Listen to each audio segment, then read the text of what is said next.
OSPF Open Shortest Path First OSPF چییە؟ بێگومان من وەکو پێشتر ئاماژەم پیاوە کۆنسیدەریەوە کەم کە CCNA لیڤڵ بیت لەبەرەوە ئەزانی کە OSPF چییە؟ داینامیک راوتینگ پرۆتۆکۆڵەکە بۆ ئەوەی کە بە شێوازێکی داینامیکی ڕاوتەکان لێرن بکەین لە ڕاوتەرەکانمانە و پاشان ڕیچەبڵەتیان بۆ دابنین. باشە بە شێوازێکی سەرەکی باسی OSPF ئەکەین. ڕاوتەرێکمان هەیە لێرە ڕاوتەرێکمان هەیە لێرە ئەم ڕاوتەرە نێتۆرکی وای هەیە ئەم ڕاوتەرەش لێرە نێتۆرکی X هەیە. ئۆکەی نێتۆرکی X باشە بێگومان ئەم نێوەندەش نێتۆرکێکە ئەم ئینتەرفەیسانە ڕیچەبڵن باشە. ئەگەر ئێمە بمانەوێت لە نێتۆرکی Xەوە بگەینە نێتۆرکی وای پێویستیمان بە چییە؟ بێگومان پێویستیمان بە دوو شێواز لە ڕاوتینگ هەیە یا ئەوەتە ئەبێ ستاتیک بێ یاوەتە بێ داینامیک بێ. باشە ئۆکەی ئەگەر ستاتیک بێت بەم ڕاوتەرە ئەڵێ چی؟ ئەڵێ ئەگەر ئەتەوێ بچی بۆ نێتۆرکی وای بچۆ بۆ ئەم ئینتەرفەیسە هەمان شێوە ئەم ڕاوتەرە بەوای ئەڵیت یاخود بە هەموو ڕاوتەکان ئەڵیت بە تایبەت بە شازێکی تایبەتی بەوای ئەڵێ ئەگەر ئەتەوێت بچیت بۆ X ئەبێت بچیت بۆ ئەم ئینتەرفەیسە چونکە ئەم ئینتەرفەیسە لەم ڕاوتەرە نێتۆرکی وای لایە. ئۆکەی ئەمە شێوازێکە ستاتیک ڕاوتەکان یاخود با بڵین ستاتیک دیفۆڵت ڕاوتەکان گرنگیەکی ئەوتۆیان هەیە لە ئینڤایرمنتی سەرویس پرۆڤایدەرە بەڵام لە قەرەباڵغیانە من بە شێوازێک ئەڵێم لە قەرەباڵغیە ئێمە ئیشمان بە ستاتیک ڕاوت ناڕوات. بەڵام لە حاڵەتێکە یەک حاڵەتی شاس بۆ نمونە ئەم ئینتەرنێتەمان هەیە لێرە ئەتوانیت بڵێ چی لە نێوان کۆنێکشنی ئینتەرنێت بۆ ئاوتسایت پیر تو پیر بڵێ چی بڵێ هەر ڕاوتێکت بینی دایرێکتی بکەرەوە بۆ ئاوتسایت لێرە لە XR1 و XR3 ئەمانە ئەندپۆینتی تۆن بەرەو ئینتەرنێت ئەڵێ چی ئەڵێ هەر ڕاوتێکت بینی لەم نێتۆرکەوە بینێرە بۆ ئینتەرنێت لێرەشەوە بینێرە بۆ ئینتەرنێت ئەو کاتە ئینتەرنێتەکە لۆد باڵانسینگەکە یاخود با بڵێن یەکیان ئەکتیڤ و یەکیان نەبێتە باکە. ئۆکەی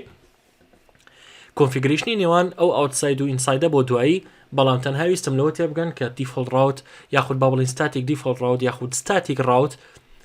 دیفۆڕاوتیش تایپێکە لە ستاتیک ڕاوت گرنگی چییە؟ باشە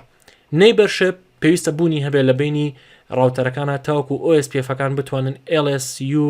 یاخود LSA-ەکان لەگەڵ یەکترا بگۆڕنەوە. LSU و LSA-ەکان چی لە خۆیان نەگرن؟ LSA تایپەکان تایپی 1 و تایپی 2 تایپی 3 هەریەکە بە شێوازێک پاشان لەگەڵ یا چ شتێک هەموو ڕاوتەکان یان بە شێوازێکی گشتی بڵین LSDB. ئۆکەی LSDB-ەکان واتە لینک ستەیت داتابیس ئەم ڕاوتانەی کە لە ڕاوتەری دوایە لای ڕاوتەری یەکیش هەیە ئەو ڕاوتانی لە ڕاوتەری یەکە هەیە لە ڕاوتەری دووشا هەیە بابێنە سەر لابەکە و لەسەر ئێرە قسە بکەین. ئەگەر ئێمە فوڵی OSPF ڕان بکەین لەم دۆمینەیە چی ڕوئات ئەو ڕاوتانەی کە XR5 لایەتی هەمان ئیمەیج و ماپە لای XR1 XR1 بە هەمان شێوە وەکو XR2 XR2 بە هەمان شێوە بۆ XR4 same thing. ئۆکەی ئێستا با بچینە سەر XR1 چی بکەین OSPF کۆنفیگەرەکەین لە نێوان XR1 بۆ XR2 XR1 بۆ XR3. ئۆکەی show IP interface brief بێگومان ئەگاداری ئەو بن کە لە کۆنفیگ مۆدا بین پێویستە دوو بخەینە پێش هەر کۆماندێک کە لە پریڤیلێجی پێشوایە. ئۆکەی بۆ نمونە دوو show run دوو show IP interface بەو شێوەیە. ئێمە چیمان هەیە لوپاک ئینتەرفەیسەکانمان ئەپە پاشان کۆنفیگریشنی ئینتەرفەیسەکان کە لە ڤیدیۆ ڕابردووتر کردومانە. زۆر باشە ڕاوتەر OSPF SP ناوانین بۆ نمونە پێویست ناکات من ڕاوتەر ID دابنێم کروشیاڵە زۆ گرنگە ڕاوتەر IDت هەبێت لە پرۆسەسەکانتە بەتایبەت بۆ BGP و بۆ OSPF. بەڵام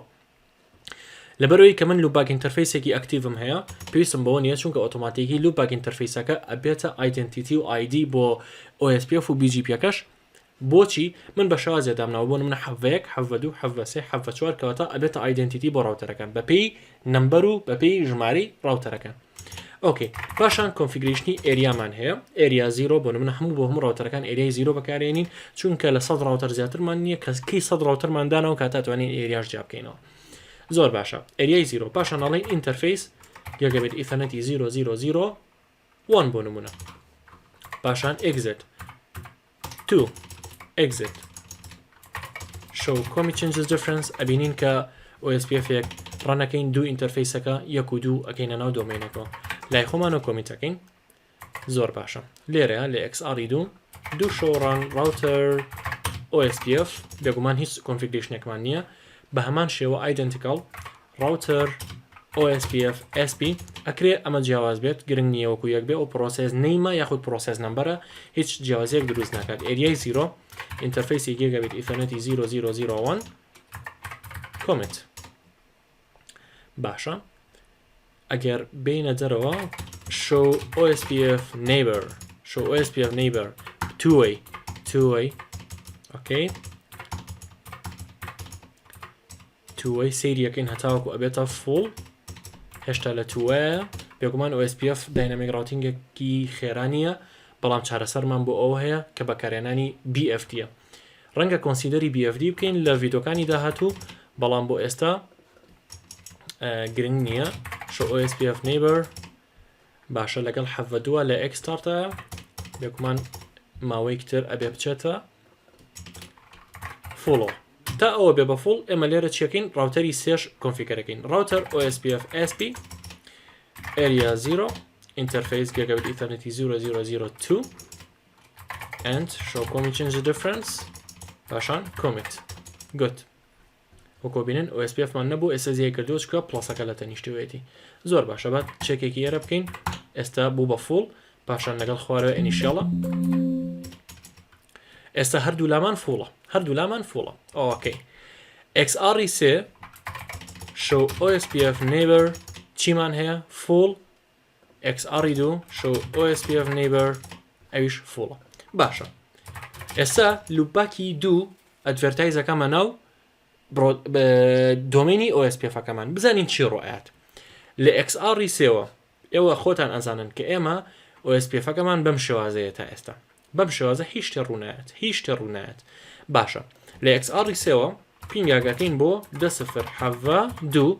لوپاکی ئەم ڕاوتەرە repeat 100 جار بێگومان ئەم ڕیچەبڵە U یانی ڕیچەبڵ ئێستا با بڕۆینە XR2 router OSPF SP area 0 interface لوپاکی 0 پاشانەڵی چی پاشانەڵی passive enable واتە مەهێڵە لەسەر ئەم ئینتەرفەیسە نەیبەرشەب دروست ببێت واتە هیچ هەڵاو مەسەجێک لەو ئینتەرفەیسەوە ناڕاتەوەکو نەیبەرشەب دروست بکات ئۆکەی کۆمت ئێستا سی ڕاوتەری سەیەکەین باشە چی ڕوویە ئەگەر بینە سەر ڕاوتەری ئێرە show OSPF show route OSPF ئەبینین ئەڵێ من لە OSPF و حەڤەدوو ئەبینم حەڤەدوو/32 باشە حەڤەدوو نێکست هۆپەکەی کوێیە 16 کە ئێرێ 16 باشە لە چ ئینتەرفەیسێکەوە لە ئینتەرفەیسی گیگابیت ئیثەرنەتی 0001 ئێستا ئێمە چیمان کرد ئەو ماپەی کە لە لای XR یەکە واتە من XR2 کە لوپاکەکەم ئەدڤەرتایز کرد ئەم LSDBM ناردە XR یەکیش ناردی بۆ سێ بۆ لەبەرەوەی ئێمە وتمان ئەو ماپەی کە لە هەر OSPF دۆمینێکی ڕاوتەرێکە هەمانە ئایدنتیکاڵە لەگەڵ ڕاوتەرەکانی تریشە کەواتە ئێستا ئەو ڕاوتەی کە XR هەیەتی بۆ لوپاکی ئێرە XR3 هەیەتی بەم شێوەی OSPF لە ناو environmenti XR کۆنفیگەرەکرێت هیوادارم کە سوودی لێ ببینن بۆ ڕاوتەرەکانی تریش هەمووتان تاقیب بکەنەوە کۆنفیگریشنی OSPF-ەکە بکەن سەیری نەیبەرشپەکە بکەن بزانن ئایا ئاپ ئەبێت یاخود نە